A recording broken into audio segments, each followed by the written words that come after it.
ശബരിമല കേസിലെ പണം കൊടുത്ത ഉന്നതനായ രാഷ്ട്രീയക്കാരൻ ഉടൻ പുറത്തു വരും. ഈ ഡി മണി ആരാണ്, അല്ലെങ്കിൽ ദാവൂദ് മണി, ദുബായ് മണി എന്നൊക്കെ അറിയപ്പെടുന്ന ഡി മണി ആരാണ് എന്നുള്ള ചോദ്യത്തിന് ഇപ്പൊ ഉത്തരം കിട്ടിയിരിക്കുകയാണ്. അയാൾ ചെന്നൈയിലുള്ള ഒരാളാണ്. അയാളെ SIT കണ്ടെത്തിയിരിക്കുന്നു.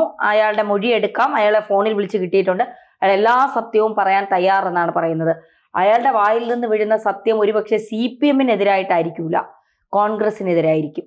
കാരണം കോൺഗ്രസിലെ ചില ഉന്നതന്മാരുമായിട്ടൊക്കെ ഇതിന് ബന്ധമുണ്ടെന്നും രമേശ് ചെന്നിത്തല നൽകിയ ചില മൊഴിയും ഒക്കെ കൂടി കൂട്ടി വായിക്കുമ്പോൾ ഭയപ്പെടേണ്ടത് കോൺഗ്രസ് അല്ലേ?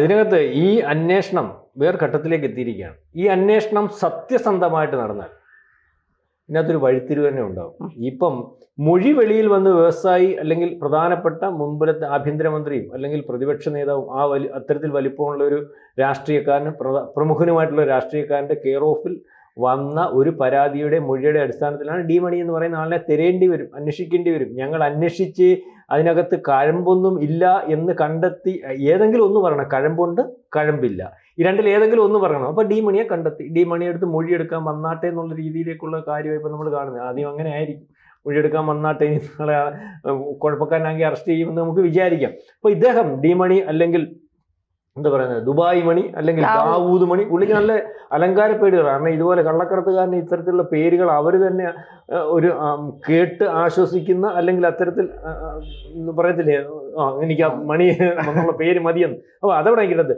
അപ്പോൾ ഇതിനകത്ത് ഇനി വേറൊരാളുണ്ട്. നമ്മൾ പറഞ്ഞതുപോലെ സ്വർണ്ണക്കള്ളക്കടത്ത് മാത്രമല്ല, അന്താരാഷ്ട്ര ബന്ധം എല്ലാ അർത്ഥത്തിലുള്ള മയക്കുമരുന്ന് കള്ള അല്ലെങ്കിൽ പല ക്രിമിനൽ കേസുകളിലെ പ്രതിയായിട്ടുള്ള കോടീശ്വരനായിട്ടുള്ള ഈ നമ്മുടെ ബാംഗ്ലൂരിലുള്ള ഒരു വ്യവസായി, ഇദ്ദേഹം ഒളിഞ്ഞിരിക്കുന്നത് ആഭ്യന്തര വകുപ്പുമായിട്ട് പോലും വലിയ ബന്ധമുള്ളവർ. ആഭ്യന്തര വകുപ്പിന് ഇന്നലെ പറഞ്ഞതുപോലെ പോലീസ് വകുപ്പിന് ആംബുലൻസ് ഉൾപ്പെടെയുള്ളത് കൊടുത്തിട്ടുള്ള ആൾ.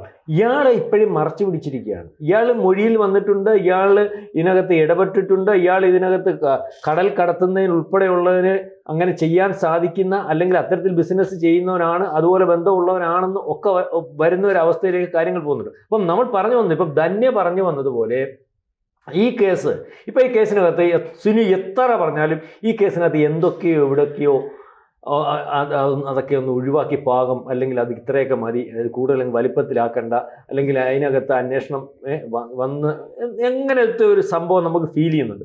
അതാണ് ഹൈക്കോടതിയും പറഞ്ഞത്, ഇതിങ്ങനെ പോരാ, ഇതിവിടം കൊണ്ട് തീരേണ്ടതല്ല, ഇതിനകത്ത് ഗൂഢാലോചനയുണ്ട്, നിങ്ങൾ വിചാരിക്കുന്ന റേഞ്ച് അല്ല എന്നൊക്കെ പറയുമ്പോഴും നമ്മൾ കഴിഞ്ഞ കുറേ ദിവസങ്ങളായിട്ട് നമ്മൾ വാർത്ത ചെയ്യുമ്പോൾ നമ്മൾ ഈ ഉണ്ണികൃഷ്ണൻ പോറ്റിയുടെ ബന്ധം, അല്ലെങ്കിൽ രാഷ്ട്രീയ പാർട്ടി നേതാക്കന്മാരുമായിട്ടുള്ള ബന്ധം, അതിനകത്ത് പ്രധാനപ്പെട്ട രാഷ്ട്രീയ പാർട്ടി നേതാക്കന്മാരുണ്ട്, അടൂർ പ്രകാശിനുമായിട്ടുള്ള ബന്ധം, അല്ലെങ്കിൽ പത്തനംതിട്ട MP KPCC പ്രസിഡന്റ് ആകുന്നതിന് വേണ്ടി നിന്ന ആൾ, ഇപ്പോൾ 15 കൊല്ലം അല്ലെങ്കിൽ 20ാമത്തെ കൊല്ലം MP ആയിട്ടിരിക്കുന്ന ആൾ, അദ്ദേഹത്തിന് മേളിലുള്ള സ്വാധീനം, അദ്ദേഹത്തെ KPCC പ്രസിഡന്റ് ആക്കുന്നതിന് വേണ്ടി കോൺഗ്രസിൻ്റെ ഏറ്റവും പ്രമുഖനായിട്ടുള്ള നേതാവ്, നാളെക്കാലത്തെ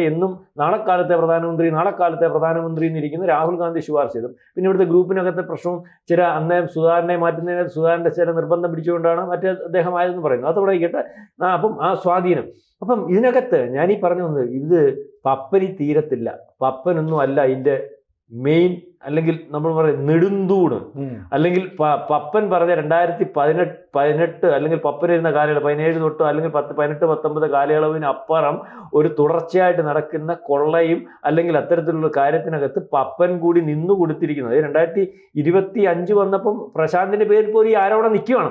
കാരണം അയാൾ ഉണ്ട്, അല്ലെങ്കിൽ അയാളെ അറസ്റ്റ് ചെയ്യുന്നില്ല, അയാളും ഉണ്ട്, അയാൾ ഇതിന്റെ ഫോളോ അപ്പ് നടത്തിയിരുന്നുള്ള രീതി വാർത്ത വന്ന. അപ്പം പപ്പനെ നിൽക്കുന്നു, പപ്പനിൽ വെച്ച് ക്ലോസ് ചെയ്തേ വെക്കൂ, പപ്പനെ അറസ്റ്റ് ചെയ്തേ വെക്കൂ, അല്ലെങ്കിൽ അതിനകത്ത് പപ്പൻ ഈ നമ്മുടെ ചെമ്പ് തകിടെന്ന് എഴുതിയതിനകത്ത് ക്ലിയർ ചെയ്ത് വെട്ടിത്തിരുത്തി, അപ്പൊ രേഖകൾ അത്രയുണ്ട്, അത് കിടക്കുന്നതുകൊണ്ട് പപ്പനെ അറസ്റ്റ് ചെയ്യാതിരിക്കാൻ പറ്റത്തില്ല, വാസുവിനെ അറസ്റ്റ് ചെയ്തിരിക്കാൻ പറ്റത്തില്ല. മാത്രമല്ല ഇവരെ ചൂണ്ടിക്കാണിച്ചിരുന്നു കോടതി. അപ്പൊ അതിനപ്പുറത്തേക്കുള്ള ഗൂഢാലോചന കോടതി പറഞ്ഞതിൽ വേണ്ട. കോടതി പറഞ്ഞതുപോലെ ഇതിനകത്ത് കടൽ കടന്നിട്ടുണ്ടോ, ആന്റിക് ബിസിനസ് നടത്തിയിട്ടുണ്ടോ, നിങ്ങൾ നോക്കണം, അതിന് ഉദാഹരണം പറഞ്ഞു, അത് വേണ്ട. ഇത്രയും തെളിവുകളുണ്ടായിട്ടും അത് നടക്കാതെ വന്നപ്പോൾ ഒരു പക്ഷേ കോൺഗ്രസിനകത്ത് ചില നേതാക്കന്മാർക്ക് ഇതിനകത്ത് പങ്കുണ്ടെന്ന് കണ്ട്, അല്ലെങ്കിൽ അത്തരത്തിൽ പങ്കുള്ളവരെ വിളിച്ചെത്ത് കൊണ്ടുവരണം, എനിക്ക് അല്ലെങ്കിൽ കൊണ്ടുവരുമെന്നുള്ള സമ്മർദ്ദം ചെലുത്തിയാലെങ്കിലും രമേശ് ചെന്നിത്തല പോലൊരു നേതാവിന് മെയിൻ സ്ട്രീമിൽ വരാൻ ഒക്കുമോ എന്നുള്ള ഒരു സാധ്യതയിലാണ് ഈ പരാതി വന്നിരിക്കുന്നത്. പരാതി മൂർച്ഛിച്ചു കഴിയുമ്പോൾ സോണിയാഗാന്ധിയിലേക്കും അല്ലെങ്കിൽ പ്രകാശിലേക്കും ഈ പത്തനംതിട്ട MP-യിലേക്കും അല്ലെങ്കിൽ അതിനപ്പുറം കോൺഗ്രസിന്റെ നിഗൂഢമായിട്ടുള്ള നീക്കവും പുറകോട്ടുള്ള കൊള്ളയും ഒക്കെ അന്വേഷണ സംഘം പിടിക്കാൻ തയ്യാറായ കൂട്ടുകച്ചവടം അങ്ങ് പിടിക്കത്തില്ല. ഇപ്പൊ തന്നെ കഴിഞ്ഞ ദിവസം പറയുന്നുണ്ട് മുഖ്യമന്ത്രിയുടെ ഓഫീസ് SIT സംഘത്തിലേക്ക് അല്ലെങ്കിൽ അത്തരത്തിലേക്ക് തീർത്ത് ഇടപെടുന്നു, അല്ലെങ്കിൽ തീർത്ത് കാര്യങ്ങൾ കൈകാര്യം ചെയ്യുന്നു. ആ സമയത്ത് അല്ലെങ്കിൽ ഈ അന്വേഷണത്തിനകത്ത് ആരൊക്കെയോ ഇടപെടുന്നുണ്ട്. കോടതി അന്വേഷണ സംഘത്തെ വെച്ചെങ്കിലും കോടതി നിരന്തരം ചോദ്യങ്ങൾ ചോദിക്കുന്നെങ്കിലും എല്ലാത്തിനും ഒരു പരിധിയില്ലേ. ഇപ്പൊ ഈ പത്മകുമാർ പറഞ്ഞ അടിസ്ഥാനത്തിൽ ശങ്കർദാസിനെയും ഈ N വിജയകുമാറിനെയും ചോദ്യം ചെയ്യണം. അതുകൊണ്ട് ഇരുവരും ഇപ്പൊ തന്നെ മുൻകൂർ ജാമ്യത്തിനായിട്ടുള്ള നീക്കങ്ങൾ ആരംഭിച്ചു. അപ്പോൾ ഹൈക്കോടതി നിയോഗിച്ച SIT-യോട് കോടതി ചോദിച്ചത് കൊണ്ടാണ് അവരിലേക്ക് അന്വേഷണം ചെയ്യാൻ. പത്മകുമാർ നേരത്തെ ചൂണ്ടിക്കാണിച്ച കാര്യം എന്റെ കൂടെ ഒരേ കാലഘട്ടത്തിൽ ഉണ്ടായിരുന്ന ഇവരെ എന്തുകൊണ്ട് ചോദ്യം ചെയ്തില്ല, വളരെ കൃത്യമാണ്. അന്ന് തന്നെ പറഞ്ഞിരുന്നു ദൈവതുല്യനായ ഒരാള് തന്ത്രി. ഇപ്പൊ പറയുന്നു ഈ മണ്ഡലകാലം കഴിഞ്ഞാലുടൻ തന്ത്രിയിൽ നിന്ന് വീണ്ടും മൊഴിയെടുക്കും. തന്ത്രിയായിട്ടുള്ള കണ്ഠരനും മഹേഷ് മോഹനരെ പറഞ്ഞിട്ടുണ്ട്, ഞാൻ ഗോവർദ്ധന്റെ വീട്ടിൽ പോയിട്ടുണ്ട്, ഗോവർദ്ധനുമായിട്ട് നല്ല ബന്ധം. എങ്ങനെ ബന്ധം? തുടർച്ചയായിട്ട് ബാംഗ്ലൂരിൽ നിന്ന് ഇയാൾ ശബരിമലയിൽ വരാറുണ്ട്. ആ രീതിയിലാണ് ഇപ്പം ഇതേ ഗോവർദ്ധൻ പറഞ്ഞിട്ടുണ്ട്, ഞാൻ ഈ ശബരിമലയിലെ ആണെന്ന് അറിയാതെ സ്വർണ്ണപ്പാളികൾ മേടിച്ചിട്ടുണ്ട്. അത് ഉരുക്കി ഇനി രേഖകളോ ബില്ലോ മൊത്തം പരിശോധിച്ചാൽ അതൊന്നും കണ്ടെത്താൻ കഴിയില്ല. കാരണം സ്വർണ്ണം ഉരുക്കി വിൽക്കലാണല്ലോ പരിപാടി. മാത്രമല്ല അങ്ങനെ ചെയ്തതുകൊണ്ട് എനിക്ക് പശ്ചാത്താപം തോന്നിയിട്ട് 10 ലക്ഷം രൂപ അന്നദാനത്തിന് അതുകൂടാതെ 1 കോടി രൂപ വിവിധ ഘട്ടങ്ങളിലായിട്ട് ദേവസ്വം ബോർഡ് നൽകി. അപ്പൊ ഈ പണമെല്ലാം കൊടുത്ത ഗോവർദ്ധന് ഈ തന്ത്രിമാരുമായിട്ട് നല്ല അടുപ്പം. ഏതോ ഒരു മേൽശാന്തിയുമായിട്ട് ഈ പറയുന്ന ഡി മണിയോ അല്ലെങ്കിൽ മറ്റൊരു രാഷ്ട്രീയ നേതാവോ തിരുവനന്തപുരത്ത് ഒരു ഹോട്ടൽ വെച്ച് കൂടിക്കാഴ്ച നടത്തി. അതിനെ ഗൂഢാലോചന എന്ന് പറയാമല്ലോ. അത്തരത്തിൽ ഗൂഢാലോചന നടത്തുമ്പോൾ ഇതെല്ലാം തമ്മിൽ ഒരു റാക്കറ്റ് കൃത്യമായിട്ടുണ്ട്. ഇവിടെ ദാവൂദ് മണി എന്ന അല്ലെങ്കിൽ ദുബായ് മണി എന്നൊക്കെ പറയുന്ന ആള് ശരിക്കും പറഞ്ഞാൽ അന്താരാഷ്ട്ര കള്ളക്കടത്ത് സംഘത്തിലെ ഒരാളാണെന്ന് നമ്മൾ പറയില്ല. കാരണം പോലീസ് എപ്പോഴും അന്വേഷിക്കുന്നത് നേരത്തെ സമാനമായ കുറ്റകൃത്യങ്ങൾ ചെയ്തിട്ടുള്ളപ്പോൾ എന്തെങ്കിലും പേര് വന്നിട്ടുണ്ടോ അല്ലെങ്കിൽ ഇയാളുടെ പരാമർശം വന്നോ, അങ്ങനെ ഒരു ഡി മണി നിലവിലില്ല. അതുകൊണ്ട് ഒരുപക്ഷെ ദാവൂദ് ആയിരിക്കാം അതിനു മുമ്പിൽ ഒരു എന്താ പറയുക 7-ാം കൂലി ഇറക്കി വെച്ചതായിരിക്കാം. അതുകൊണ്ടാണ് ചെന്നൈയിലേക്ക് അന്വേഷണത്തിന് പോകുന്നത്. ചെന്നൈ വരെ അന്വേഷണം ചെയ്ത് തട്ടി നിൽക്കും. കാരണം SIT-ക്ക് അതിനപ്പുറത്തേക്ക് അന്വേഷിക്കാൻ പറ്റില്ല. അന്വേഷിക്കണമെങ്കിൽ CBI വരണം. ED വന്ന സ്ഥിതിക്ക് CBI വരാൻ തയ്യാറാണ്. ഹൈക്കോടതി ഒന്ന് ചോദിച്ചാൽ മതി എന്ന് പറഞ്ഞ് CBI പറഞ്ഞു. ഹൈക്കോടതി പറ. അതാണ് പ്രശ്നം. ഈ ഹൈക്കോടതി പറഞ്ഞുള്ള കുഴപ്പം അറിയാം, അന്വേഷണം CBI-യിലേക്ക് വരികയും പിന്നീട് ഹൈക്കോടതിക്ക് ഈ CBI-യുടെ മേൽ നിയന്ത്രണം ഉണ്ടാവില്ല. മാത്രമല്ല ഇപ്പൊ പറയുന്ന പോലെ SIT-യെ ബാഹ്യശക്തികൾ നിയന്ത്രിക്കുന്നു എന്ന് പറഞ്ഞില്ലേ, ഈ ബാഹ്യശക്തികൾക്ക് നിയന്ത്രിക്കാൻ പറ്റില്ല CBI-യെ. CBI-യുടെ അന്വേഷണം രാജ്യാന്തര തലത്തിലേക്ക് പോകും. അങ്ങനെയാണെങ്കിൽ ഇവിടുന്ന് പഞ്ചലോഹ വിഗ്രഹം, അതുപോലെ തന്നെ ഈ ദ്വാരപാല ശില്പത്തെ പൊരിഞ്ഞ സ്വർണ്ണ കവചങ്ങൾ, ഇതെല്ലാം തന്നെ കടൽ കടന്നിട്ടുണ്ടെങ്കിൽ അന്വേഷണം രാജ്യത്തിന് പുറത്തേക്ക് പോകും. എന്ന് പറഞ്ഞാൽ നമ്മൾ വിചാരിക്കുന്നതിനപ്പുറത്തേക്ക് ചില മാനങ്ങളുണ്ട്. ആഭ്യന്തരമന്ത്രിയായിരുന്ന രമേശ് ചെന്നിത്തലയാണ് പറഞ്ഞത് 500 കോടിയിലധികം രൂപയുടെ തട്ടിപ്പ് നടന്നു. ഒരു ദുബായ് വ്യവസായി എന്നോട് പറയുന്നു. അപ്പോൾ രമേശ് ചെന്നിത്തല പറഞ്ഞതിനകത്തും അന്വേഷണം വേണമല്ലോ. ഇൻഡയറക്റ്റായിട്ട് ഈ അന്വേഷണം വേണമെങ്കിൽ സോണിയാഗാന്ധിയിലോ രാഹുൽ ഗാന്ധിയിലോ വരെ ചെന്ന് അല്ലേ. അത് വേറെ വലിയ കാര്യമുണ്ട്. നമ്മളിപ്പം ഇത് പുറകോട്ട് പരിശോധിക്കേണ്ടതായിട്ടുണ്ട്. ഇതിനകത്ത് 98-ൽ സ്വർണം പൂശിയതാണ്. ഇപ്പോൾ പറയാം ഇതിനകത്ത് ഈ അന്വേഷണം നമ്മൾ വിപുലമായിട്ട് കൃത്യമായിട്ട് പറഞ്ഞു നിർത്തിയിട്ട് ഈ കാര്യം പറയാം. വന്നാൽ കോൺഗ്രസ് നേതാക്കന്മാരിലേക്ക് പോകും. അതിനുവേണ്ടിയാണ് രമേശ് ചെന്നിത്തല കൃത്യമായിട്ട് തെളിവുകൾ സഹിതം മറയ്ക്കാനും ഒളിക്കാനും പറ്റാത്ത രീതിയിലേക്ക് കാര്യങ്ങൾ കൊണ്ടുവരുന്നത്. ഇതിന്റെ പുറകിൽ സമ്മർദ്ദം ഇല്ല. ഇതിനകത്ത് വേറെ വലിയ കാര്യമുണ്ട്. അപ്പൊ ഈ വ്യവസായി ആദ്യം മൊഴി കൊടുത്തത് രമേശ് ചെന്നിത്തലയ്ക്ക് മൊഴി കൊടുക്കേണ്ട കാര്യമില്ല. എന്നിട്ടും അത് ഗൂഢാലോചന. ഇതിനകത്ത് വേറെ വലിയ കാര്യമുണ്ട് സിനു. ഇതിനകത്ത് അന്ന് പറയുന്ന ഒരു കാര്യം എത്രത്തോളം വാസ്തവമുണ്ട്, പക്ഷെ വാസ്തവമില്ലെന്ന് വിചാരിക്കാൻ പറ്റത്തില്ല. നമ്മൾ ഈ വലിയ വ്യവസായികൾക്കും അല്ലെങ്കിൽ ഇത്തരത്തിൽ കള്ളക്കടത്ത് നടത്തുന്നവനും ഒരു ദൈവവും ഇല്ല. എവിടുന്ന് എടുത്തോണ്ട് കൊന്നാലും അവർ കാശ് കൊടുത്ത് മേടിച്ച് അവിടെ വെച്ചിട്ട് വേറെ വെക്കും. അവിടെ ചെല്ലുമ്പോൾ വല്ല ഈ അറബിയുടെയും മറ്റവന്റെയും വീട്ടിലൊക്കെ ഇരിക്കുമ്പോൾ അത് അവിടെ ഇരുന്നോളും. അതിനകത്ത് വേറെ പ്രതികരണം ഒന്നും കാണിക്കത്തില്ല. നമ്മുടെ വീട്ടിലെക്കാളും കൊണ്ടുവച്ചാൽ പ്രതികരണം കാണിക്കും. അവർക്ക് വിജയമില്ലാത്ത ഇതിനകത്ത് വിജയമല്ല. 98-ൽ സ്വർണം പൂശുന്നതിന്റെ പിറകിൽ വലിയൊരു കൊള്ള നടന്നിട്ടുണ്ട്, കോടികൾ അടിച്ചു മാറ്റിയിട്ടുണ്ട് എന്നുള്ള രീതിയിലൊക്കെ ഒരു വാർത്ത വന്നായിരുന്നു. അത് പക്ഷേ അങ്ങ് വന്നു, അതിന്റെ തെളിവുകളൊന്നുമില്ല, അല്ലെങ്കിൽ അതിന്റെ പുറയിലായിരുന്നു, വലിയ വലിപ്പത്തിൽ കാണിച്ചില്ല എന്ന് പോയത്. എന്ന് വെച്ച് കഴിഞ്ഞാൽ ഇദ്ദേഹം ഇവിടുന്ന് ആ പഴയ തകിടുകൾ ഉണ്ടായിരുന്നു. പഴയ തകിടുകൾ മാറ്റിയിട്ടാണല്ലോ, അല്ലെങ്കിൽ ആ തകിടുകൾ അവിടുന്ന് കടത്തിയെന്നാണ് പറയുന്നത്. എന്നിട്ട് പുതിയ തകിടുകൾ വെച്ചത് സ്വർണം പൂശിയ തകിട്. ഈ പഴയ തകിടിന് എന്ന് വെച്ചാൽ നമ്മൾ നേരത്തെ പറയത്തില്ലയോ, ചില പഴയ ഒരു ലോകം അല്ലെങ്കിൽ ഈ ബോംബൊക്കെ ഉണ്ടാക്കാൻ അല്ലെങ്കിൽ ഒത്തിരി കോടികളുടെ ബിസിനസ് ഇന്തൂറി അങ്ങനത്തെ ഒരു ലോകം ആ മിശ്രിതമാണ്. അപ്പൊ ഇതിന് കോടികൾ, നമ്മൾ വിലമതിക്കാൻ പറ്റാത്ത കോടികൾ വില വരും, അല്ലെങ്കിൽ ഇത്രയും അത് ഇവിടുന്ന് അടിച്ചുകൊണ്ട് പോകുന്നതിന് വേണ്ടിയാണ് അത്തരത്തെ ഒരു ബിസിനസ്സാണ് അവിടെ നടന്നിരുന്നതെന്ന് പറഞ്ഞുകൊണ്ട് അന്ന് വിജയമല്യയുടെ കാലത്ത് ഇതിനകത്തൊരു തട്ടിപ്പ് നടന്നു. സ്വർണം പൂശിയത് വിജയമല്യയുടെ ഭക്തി കൊണ്ടല്ല വിജയമല്യക്ക് ഇതിനകത്ത് ബിസിനസ് ഉണ്ട്. പിന്നെ വിജയമല്യ ഇപ്പൊ അകത്താ. അപ്പൊ ഇതുപോലെ തന്നെ അപ്പൊ വിജയമല്ല ഞാൻ പറയാം, അന്ന് തൊട്ടേ വിജയമല്യ പേരിൽ ഇപ്പൊ ഈ ക്ലെയിം വരുന്നില്ല. അന്ന് തൊട്ടേ ഇവിടെ കൊള്ള നടക്കുന്നുണ്ട്, അല്ലെങ്കിൽ ഇത്തരത്തിൽ കൊള്ള പലതും ഈ പറയുന്ന ഭക്തിയുടെയും അല്ലെങ്കിൽ ഇത്തരത്തിൽ വിശ്വാസത്തിന്റെയും സമർപ്പണത്തിന്റെയും ഒക്കെ രീതിയിൽ അവിടെ കൊള്ളയാണ് നടക്കുന്നത്. 18-ാം പടിക്കകത്ത് ഇപ്പൊ കൊള്ളയുണ്ടെന്ന് പറഞ്ഞ് വ്യക്തത വരുത്തി പറയുന്നു. അതുപോലെ ശബരിമല പുതിയതായിട്ട് വന്നിട്ടുള്ള കൊടിമരം അതിനകത്ത് കൊള്ളയുണ്ടെന്ന് പറയുന്നു. അതിന്റെ വാജിവാഹനമൊക്കെ കൊണ്ടുവന്ന് നമുക്കറിയാമല്ലോ. അപ്പൊ ഇതിനകത്ത് നിഗൂഢതയുള്ള വളരെ കാലം കൊണ്ട് നിരന്തരം കൊള്ള നടത്താൻ പറ്റുന്ന ഒരിടമായിട്ട് ഒരു സാധനം കൊണ്ടുവന്നു, അത് കഴിഞ്ഞു, അടുത്ത സാധനം കൊണ്ടുവന്നു, അത് കഴിഞ്ഞു, ഇങ്ങനെ ഉണ്ടല്ലോ. നൂറ്റാണ്ട് ഇനിയുണ്ട് അവർ നോക്കുമ്പോൾ കാണും. അപ്പൊ ഇതിനൊക്കെ വരുന്നത് ഈ സ്വർണത്തിനല്ല ആന്റിക് പീസ് അല്ലേ?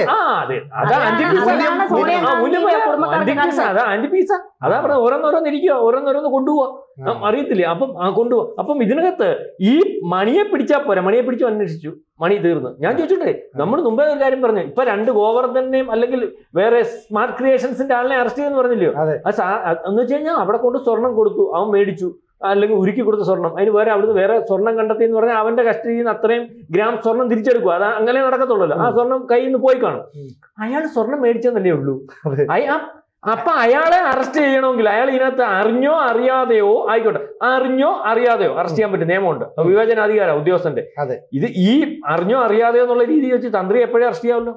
എന്താ അറസ്റ്റ് ചെയ്യാതെ? ഈ ഒപ്പിട്ടതിന്റെ കെയർ ഓഫിൽ മാത്രമല്ല അവര് പറഞ്ഞിരിക്കുമല്ലേ, ഞങ്ങൾ ഒപ്പിട്ട് കൊടുത്തു വാതിളക്കാൻ വന്നപ്പോൾ പറ്റത്തില്ലെന്ന് പറഞ്ഞെന്ന് മോഹൻ ചെറുക്കൻ പറഞ്ഞിട്ടുണ്ട്. അപ്പൊ അതിനകത്ത് അവരെ അറസ്റ്റ് ചെയ്യാൻ പറ്റില്ല. പിന്നെന്താ അറസ്റ്റ് ചെയ്യാത്ത? അപ്പൊ ഉദ്യോഗസ്ഥന്റെ വിവേചനാധികാരം അല്ലെങ്കിൽ തന്ത്രിയെ പിടിക്കരുത് എന്നുള്ള ആരോ പുറയിൽ നിന്ന് അയാൾ അവിടെ നിൽക്കട്ടെ എന്ന് പറയുന്നുണ്ട്. മനസ്സിലാവുന്നത്? അതായത് ഈ പറയുന്ന എല്ലാ വ്യവസായികളുമായിട്ടും അവിടെ വരുന്ന സ്പോൺസർമാരുമായിട്ടും അല്ലെങ്കിൽ ഇത്തരത്തിൽ കള്ളക്കടത്തുകാരുമായിട്ടും പൂജയുടെ പേരിൽ, പൂജയാണല്ലോ പ്രധാനം, പൂജിക്കാൻ ചെന്നാൽ 2 കൊടുത്താൽ മതിയല്ലോ. ജയറാമിന്റെ വീട്ടിലെ പൂജയും അവിടെ ഇത് കാണിക്കാനുള്ളതാരെന്നുള്ള രീതിയിലൊക്കെ ആക്ഷേപം വന്നില്ലേ? അപ്പൊ ഈ പറയുമ്പോൾ ഒറ്റ കാര്യമുള്ള ഉണ്ണികൃഷ്ണൻ പോറ്റിക്ക് ഇതിനകത്ത് നിർണായകമായ റോളുണ്ട്. കാരണം അയാൾക്ക് തെലുങ്ക് അറിയാം, കന്നഡ അറിയാം, തമിഴ് അറിയാം, മലയാളം അറിയാം. അപ്പൊ ഈ കൃത്യമായിട്ട് ആളുകളെ ക്യാൻവാസ് ചെയ്ത് പൂജ മറ്റു കാര്യങ്ങൾ. അപ്പൊ ഈ തന്ത്രിയുമായിട്ടുള്ള കണക്ഷൻ ഈ ഉണ്ണികൃഷ്ണൻ പോറ്റിയാണെന്നും തന്ത്രിയുടെ ബിനാമിയാണ് ഈ ഉണ്ണികൃഷ്ണൻ പോറ്റി എന്നും പറഞ്ഞാൽ നമ്മൾ വിശ്വസിക്കട്ടെ. ബിനാമിയാണെന്ന് 2007 തൊട്ട് ഇയാളെ അവിടെ കൊണ്ടുവന്നിരിക്കുന്നത് ഈ തന്ത്രിയാ. അല്ലെങ്കിൽ അങ്ങനെ ശബരിമലയില് ഈ നമ്മൾ തെരഞ്ഞെടുക്കുന്ന അല്ലാതെ ദേവസ്വം ബോർഡിന്റെ അല്ലാത്ത ഉദ്യോഗസ്ഥന്മാർക്ക് നിൽക്കാൻ പറ്റുമോ? പറ്റത്തില്ല. പിന്നെ വേറെ പറഞ്ഞതിനകത്ത് രഹസ്യമായിട്ടൊരു കാര്യം പറയും, 2007 ശേഷം എല്ലാ ഭാഷകൾ പഠിച്ചതാ. ബിസിനസ് പരമായിട്ട് കച്ചവടം പഠിച്ചതാണ്. ഈ കേരളത്തിന് വെളിയിലാണല്ലോ ഇത്തരം ബിസിനസ്സുകാരും. പിന്നെ അതിനപ്പുറം ഇനി ഇംഗ്ലീഷും ഒക്കെ അല്ലെങ്കിൽ ഈ സ്പാനിഷും ഒക്കെ അറിയാവുന്ന എനിക്കറിയത്തില്ല. ആ രീതിയിൽ ഈ നമ്മുടെ ഇവിടുത്തെ ഭാഷ ഏതാ, ഇറ്റലിയിലെ ആ ഭാഷയൊക്കെ അറിയാമെന്ന് എനിക്ക് അറിയത്തില്ല. അതും പഠിച്ചു കാണും. കാരണം ഇവൻ അവിടെയും വരെ പോയിട്ട് സാധനം കൊടുക്കാൻ വേണ്ടി. അപ്പൊ ആ രീതിയിലേക്കുള്ള കാര്യങ്ങളാണ്. ഇത് നിസ്സാരമല്ല, ഇത് വലിയ പാടാ ചുരുളരിയാൻ. കാരണം ആരെ നിയമിച്ചാലും ആര് വന്നാലും അവരെ പിടിക്കാൻ കഴിയുന്ന രീതിയിലേക്കുള്ള സ്വാധീനമുള്ള ആളുകൾ ഉണ്ടായാലേ ഇത് നടക്കത്തുള്ളൂ. നിസ്സാരമായിട്ടുള്ള ഒരാൾ ഓപ്പറേറ്റ് ചെയ്താൽ നടക്കുന്ന കാര്യമല്ല. ശബരിമലയാണ്. കാരണം അതിന്റെ പുറകിൽ വരുമ്പോൾ വലിയ വലിപ്പത്തിലായിരിക്കും അന്വേഷണം വരുന്നത്, വലിയ വലിപ്പത്തിലുള്ള ആൾക്കാരായിരിക്കും ഇടപെടുന്നത്. അപ്പൊ അതിനെ കൈകാര്യം ചെയ്യണമെങ്കിൽ അതിന് അതേ വലിപ്പത്തിലുള്ള ആൾക്കാർ അതിന്റെ കൂടെ ഉണ്ടെങ്കിൽ മാത്രമേ ഇത്തരത്തിൽ നിസ്സാരമായിട്ട് വളരെ ദീർഘകാലമായിട്ട് ഇത്തരത്തിൽ കോടിക്കണക്കിന് രൂപയുടെ കച്ചവടം അവിടെ നടത്താൻ സാധിക്കത്തുള്ളൂ. ഇതൊരു നിമിത്തം പോലെ വന്നതാ. ഇത് ആ നിമിത്തം പോലെ വന്ന വിവരം വലിയ വൃത്തിയായിട്ടൊന്ന് വന്ന് അന്വേഷിച്ചൊന്ന് കണ്ടുപിടിച്ചാൽ മതിയായിരുന്നു. ഇപ്പൊ ആശങ്ക, നിങ്ങൾ ആരെങ്കിലും ഉത്തരവാദിത്തപ്പെട്ട ഒരാളെ അവിടെ ഇരിക്കുന്ന ഭഗവാൻ പഞ്ചലോകത്തിലാണോ, പഴയതാണോ, അതോ ഈ പുറത്തു നിന്ന് നോക്കുമ്പോൾ തോന്നത്തക്ക രീതിയിൽ വർണ്ണക്കടലാസം വല്ല ആണോ എന്ന് ഒന്ന് പറഞ്ഞു തരുന്നത് മാത്രം നമ്മുടെ ആ രീതിയിലേക്കെങ്കിലും ഒരു ക്ലാരിഫിക്കേഷൻ വേണം. കാരണം ആകപ്പാടെ ആശങ്കയില്ല. കാരണം പഞ്ചലോക വിഗ്രഹം കടത്തണമെങ്കിൽ അവിടെ നിന്ന് കടത്തണമെങ്കിൽ ഏതാ പിന്നെ പഞ്ചലോക വിഗ്രഹം? ഇതല്ലേ ഉള്ളൂ. 5 എണ്ണം ഉണ്ടെന്ന് പറഞ്ഞപ്പോ 4 എണ്ണം വേറെ എവിടുന്നൊക്കെ പോയിട്ടുണ്ട്. എവിടുത്തെയൊക്കെ ഭഗവാൻ ഇനി ഒറിജിനലാ ഡ്യൂപ്ലിക്കേറ്റ് അഷ്ടദിക്പാലകർ എന്ന് പറഞ്ഞിട്ട് സംഭവം അതൊക്കെ ഉണ്ടോ എത്ര പോയി എന്ന് പറയുന്നു.